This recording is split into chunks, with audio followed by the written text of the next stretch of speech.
So let me ask you, how do you push back when asked to deliver faster than it's realistically able to? So great question. And again, I think for us, as we're going through the discovery and scoping process, there's these checkpoints or things that we push back on. And ultimately, if the client doesn't align with this, then that's when we walk away. And so, to go through the process of trying to educate them and push back, we provide relevant examples of work and the timeframes that those products take to design, develop, and commercialize for context to their situation. So they can see we've done it before. From that experience, we can tell you here's how long it should take, and here's the effort and the budget and the time frame.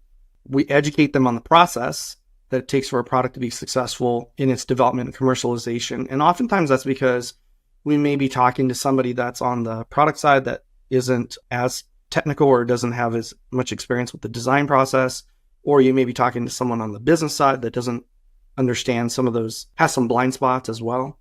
Or you might be talking to someone on the technical side that may have some blind spots. And so educating them the whole process is part of what we do to help educate them. And then asking them for fundamental pieces that they should have in place at the point they are in the product development process. So, do you have your problem statement? Do you have your product vision defined? Do you have the personas, the roles, use cases, and tasks all documented? Do you have your user requirements, your business requirements, your functional requirements? Do you have the technical architecture? Have you already started building out your list of prioritized features that we can then craft into the roadmap? Do you have the roadmap already in place? And then do you have, the workflows, the user flows, and the wireframes already sussed out? And based on what they have in place, we can then assess the level of effort to get to where they need to be for them to be successful. And I think the big lesson, though, is that I would always say is you can't expect to get a fixed scope, timeframe, and budget with loose requirements, right? There's two sides to the relationship of building out the product.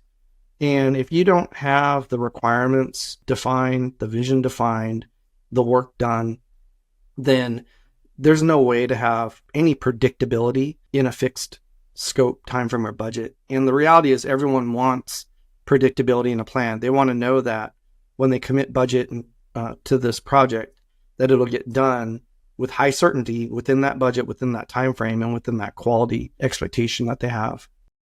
Yeah, that is so true. I'm glad you said that. And I hear you say that all the time. And I think folks need to actually, read it back to themselves or really listen to those words, because when things are ambiguous as they are, I don't know how you could put a price tag on that, right? Or absolutely.